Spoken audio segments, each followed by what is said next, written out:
com tudo que a gente conseguiu minimamente avançar, hoje ela está em xeque completamente, na medida em que a gente vê esse projeto que fala da igualdade, da equidade, da integralidade do atendimento, enfim, ameaçado pelas alterações nas políticas sociais.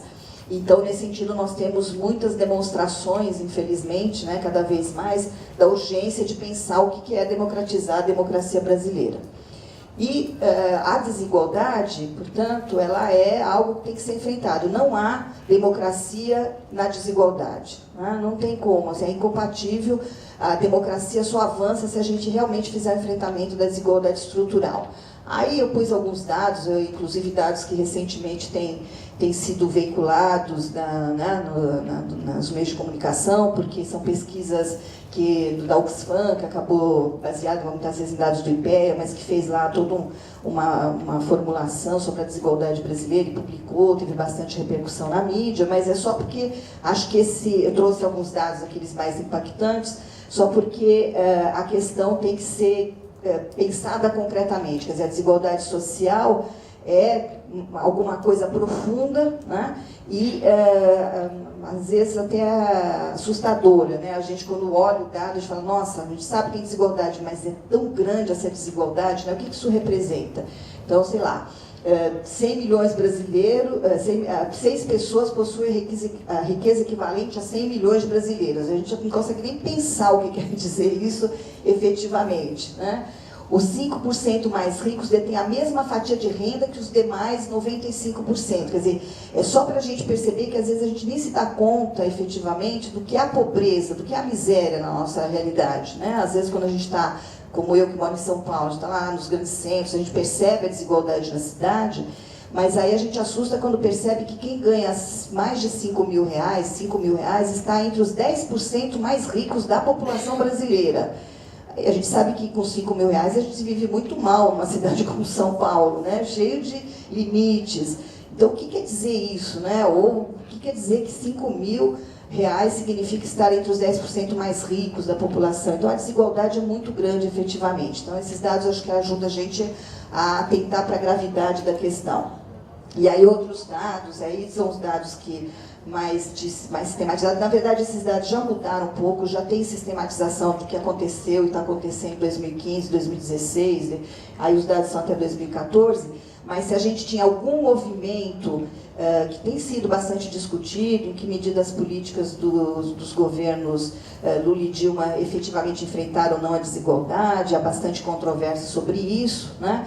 Na medida em que a gente não viu mudanças estruturais, mas há dados indicadores da diminuição da parcela da população que está na linha da miséria, há um movimento entre os grupos sociais, houve um movimento de alteração da lógica do reajuste do salário mínimo, que é outra coisa que mudou agora, né? A forma de reajuste do salário mínimo, que vinha tentando recompor o salário mínimo. Então, teve algum enfrentamento de uma desigualdade que nunca foi efetivamente mexida, né? Uma estrutura em relação à qual nunca se mexeu.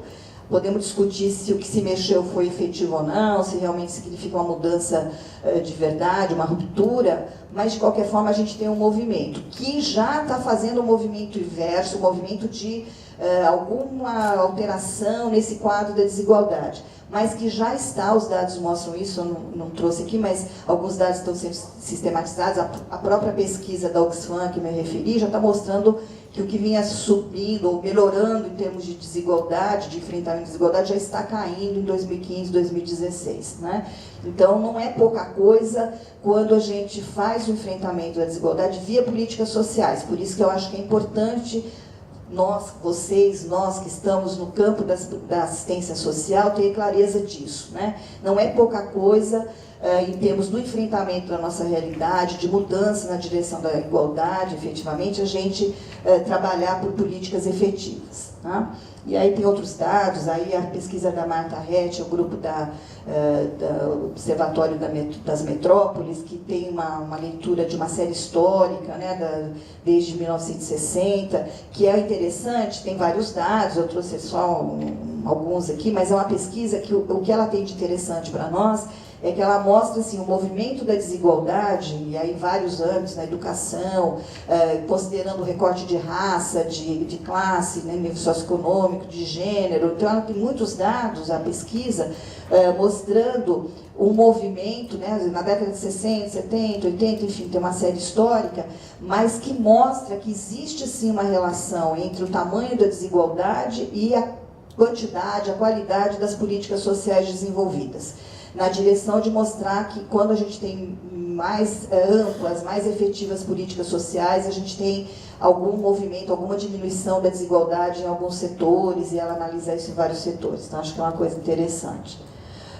E aí, de novo, né, dados da Oxfam, mas enfim, é só para a gente não perder de vista. O índice de Gini, que pode ser aplicado em vários contextos, ele também é um que tem controvérsia, né? Quando a gente aplica numa determinada informação, aí ele apresenta alguma queda nos anos 2000, quando se aplica em outros dados, ele mostra uma estabilidade. O índice de Gini, quanto mais perto de zero, menor a desigualdade. Então, cair de 0,6 para 0,5 significa uma queda na desigualdade. Mas isso se observa em alguns fatores, em outros não. O que nos interessa isso? Para a gente lembrar que a desigualdade é uma questão ainda presente que a gente deve enfrentar. A desigualdade tem que ser pensada na interseccionalidade de classe, gênero, raça e geração, ou seja, a gente fala de muitas desigualdades. Quando a gente fala, no nosso grupo usa o termo desigualdade social, entendendo que é uma desigualdade produzida, né, pela forma de organização social do modo de produção capitalista, mas que, claro, tem suas particularidades em cada contexto e tem uma relação com as desigualdades de gênero, raça, geração, que também devem ser consideradas e analisadas nas suas particularidades, né? E aí, enfim, aquilo que eu já falei, a importância da gente fazer a relação da desigualdade com a democracia, porque uma não existe sem a outra, né? E a ideia da dimensão subjetiva começa a se perguntar, nos diz respeito, na medida que a gente deve enfrentar essas questões pensando como é a vivência da desigualdade social. Como é a vida em uma sociedade com ranços de autoritarismo, discriminação, que naturaliza a diferença entre as pessoas, né? Que naturaliza a existência dessa abissal diferença entre o rico e o pobre, né? Como é viver isso? Quais são as vivências? Como isso não só é vivido individualmente, mas é compartilhado nas relações sociais, nas formas de sociabilidade, né? Quais as implicações, então, para as relações sociais, para o enfrentamento de tantas questões, de tantas desigualdades, até desde a desigualdade socioeconômica, de gênero, raça, enfim, como eu já me referi.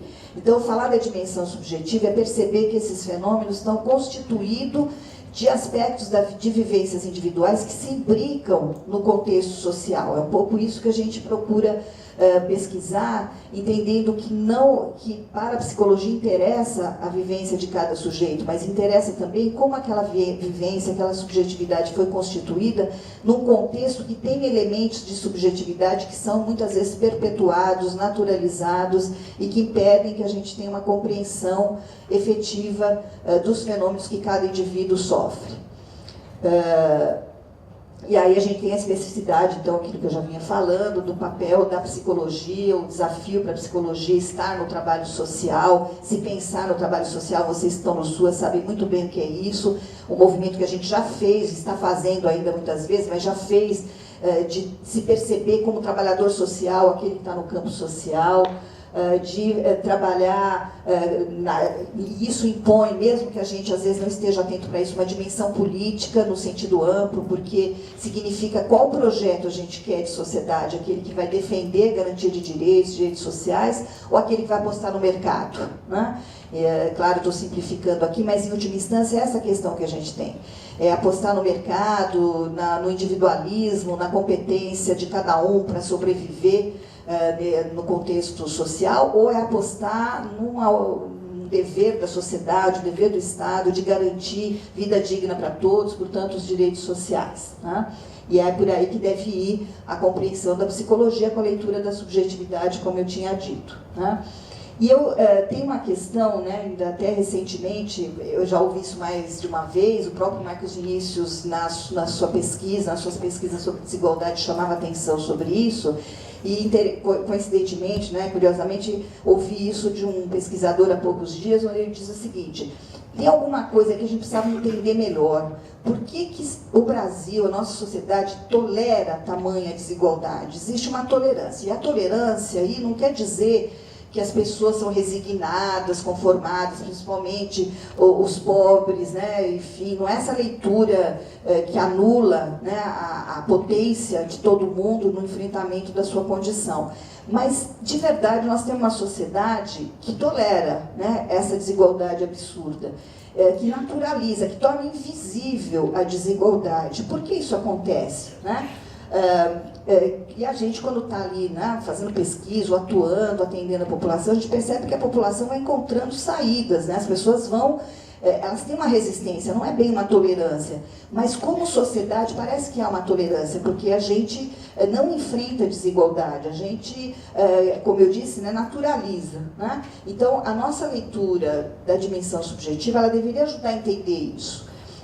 E por aí, por exemplo, né, a gente faz uma discussão no nosso grupo, apoiada em vários autores, na própria Bárbara, que está aqui, que depois vai falar melhor disso para vocês, mas em autores, portanto, que têm a ver com a psicologia, mas também autores da sociologia, como Gessé Souza, e às vezes até economistas, como Marcelo Medeiros, que está lá fazendo conta no IPEA, tentando entender a desigualdade, mas que tem um diálogo com a gente na medida que eles apontam para isso. Tem uma construção e uma manutenção da desigualdade que passa pela forma como as pessoas vivenciam isso e como elas compreendem e explicam a desigualdade, né? E aí eu resumi muito, porque eu não vou desenvolver isso aqui, mas o Gessé Souza é um sociólogo que fala disso. A nossa modernidade não é no Brasil não é uma modernidade atrasada, como muitos tentam falar, né? Então o Brasil é um atraso, está chegando ainda, os países outros mais desenvolvidos, o Brasil subdesenvolvido, menos desenvolvido. Ele critica essa leitura e diz, na verdade, nós somos um país moderno, só que a modernidade no Brasil é uma modernidade híbrida, que faz com que determinadas características da nossa elite, da nossa população e das relações ganhem força, né? Então, resumindo ali, a gente é híbrido porque a gente articula valores da modernidade, racionalidade, igualitarismo, universalismo, individualismo autônomo, ou seja, a própria ideia de indivíduo que está tão presente é um indivíduo pobre, é um indivíduo frágil, é um indivíduo que não é concebido na perspectiva da igualdade com outros indivíduos, né? Porque a gente tolera, e junto com esses valores que são da modernidade capitalista burguesa, né, a gente tolera valores patrimonialistas, patriarcais, discriminatórios, né, que naturalizam e fazem com que exista uma hierarquia valorativa das pessoas. Quer dizer, é muito comum na nossa realidade pensar que uns valem mais e outros valem menos. Isso está posto nas relações, na forma de cada um se perceber, no lugar que as pessoas ocupam. Existe uma hierarquia valorativa de pessoas, não explícita na maioria das vezes, encoberta por muitos mecanismos e sobre a qual a gente não se detém, mas que é esse o desafio, a gente precisa entender como é que se mantém, né? Isso leva a, por exemplo, a ideia de subalternidade e subcidadania. Nós temos a subalternidade, quer dizer, a ideia de que você sabe com quem você está falando, né? Ela começa do mais forte, mas ela vai sendo reproduzida por todos os níveis, né? Acho que é o próprio Gessé que fala isso, a empregada do coronel, ela fala, você sabe com quem você está falando, para a empregada do general, e do general para a empregada do capitão, e a empregada do capitão para a empregada do tenente, assim vai, no sentido de dizer assim, todo mundo reproduz uma ideia de que tem alguém que vale mais do que outro, tem uma hierarquia no valor das pessoas, né? Então nós temos relações de subalternidade, que gera aquilo que o próprio Gessé e pesquisadores da psicologia estão apontando, a ideia da subcidadania. Tem cidadãos e subcidadãos, né? E quando a gente olha a maneira como as políticas sociais são estruturadas, a forma como muitas vezes se dá o atendimento num contexto e no outro contexto, a gente percebe que alguns né, implicitamente valem mais que outros. E a gente aceita isso. Esse é o nível da tolerância que a gente precisa entender. Como é que isso é constituído? Como é que a gente reproduz esses valores sem perceber que está reproduzindo? Como é que a gente tem dificuldade de falar da desigualdade abertamente, apontar isso e perceber que esses valores da igualdade estão ainda muito difíceis de serem alcançados, né? A ideia da meritocracia acompanha isso, quer dizer, a responsabilização do indivíduo pela sua própria condição, e ele mesmo muitas vezes se responsabiliza na dificuldade ou na impossibilidade de dar conta de toda essa construção social, né?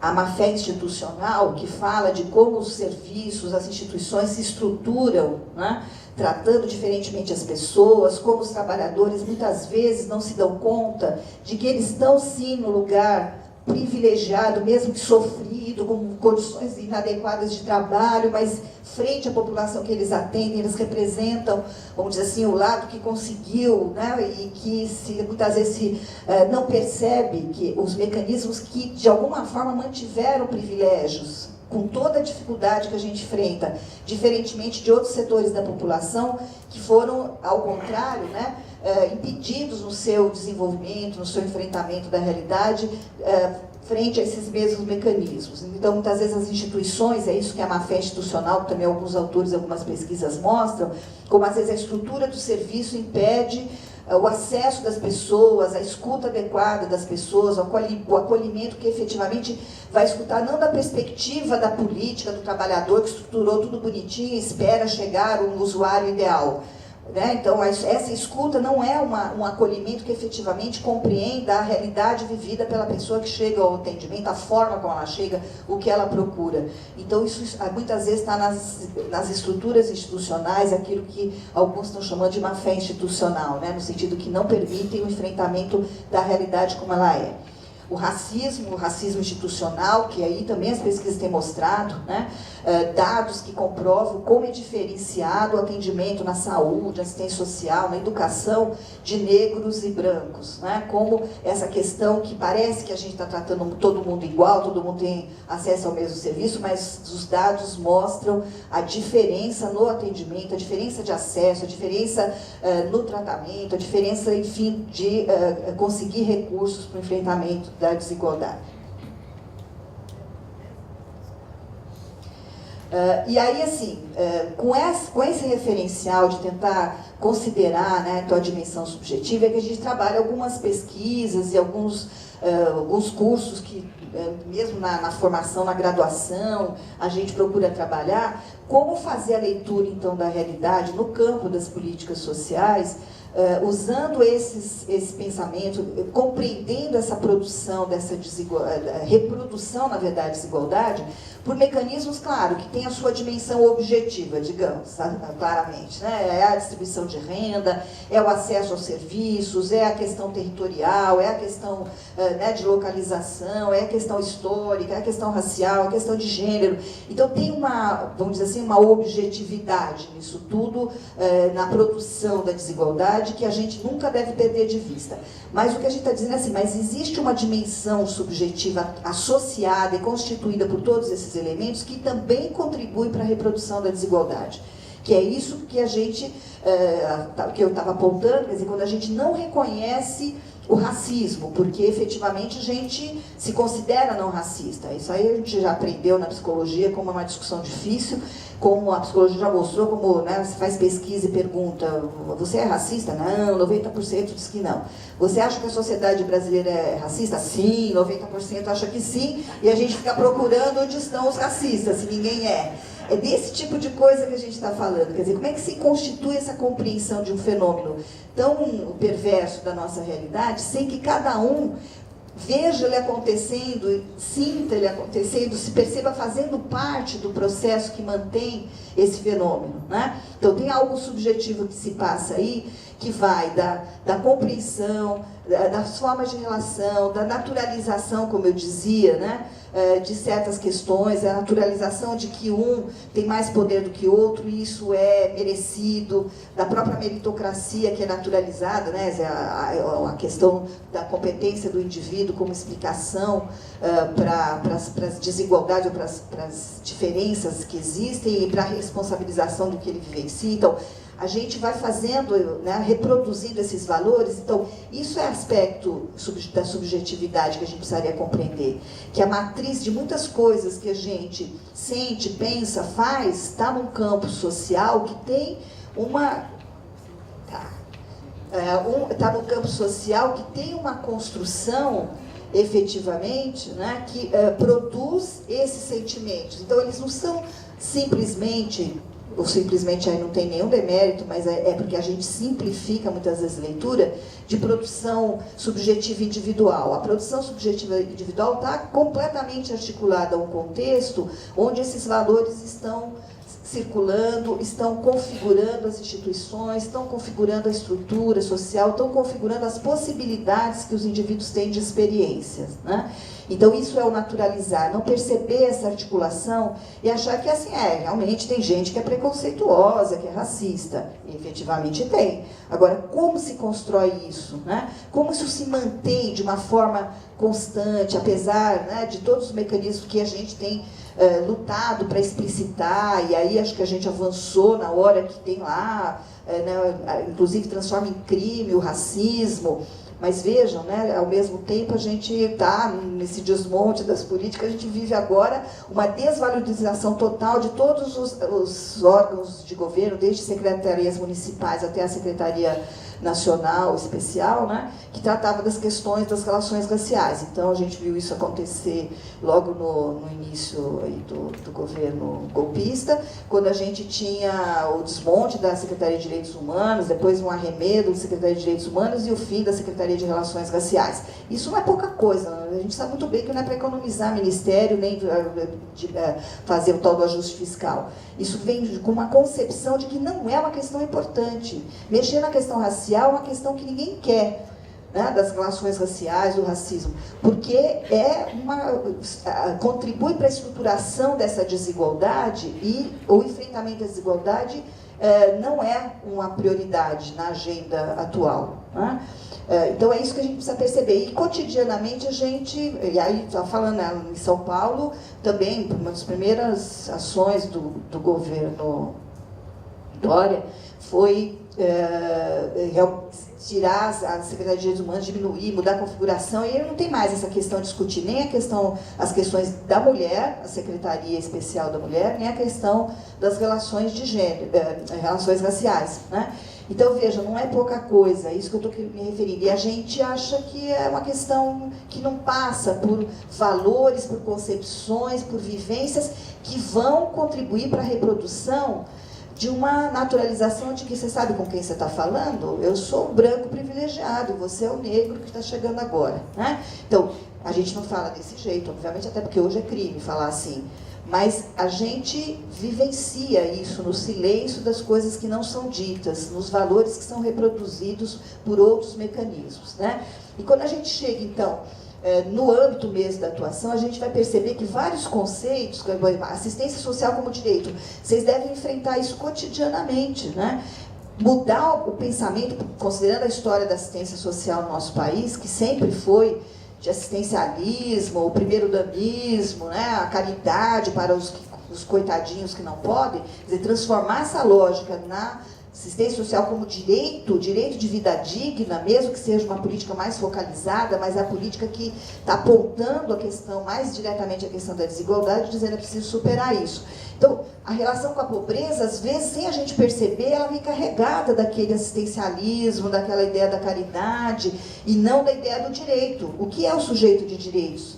Quem é aquele com o qual eu estou me relacionando no atendimento da assistência social, aquele que está caracterizado na linha da pobreza, na linha da miséria. Quem é essa pessoa que é, antes de mais nada, assim que eu tenho que compreender, um sujeito de direitos? Que direitos ele tem garantidos? Que muitos direitos ele não tem garantidos, né? Então, a dificuldade que a gente tem com isso, quando eu falo a gente, eu falo todo mundo, né? Todo mundo está envolvido, todos os atores nesse espaço, porque estão dentro desse contexto social de uma dimensão subjetiva, onde a subalternidade, a subcidadania, a meritocracia, a desigualdade estão naturalizadas e invisibilizadas, né?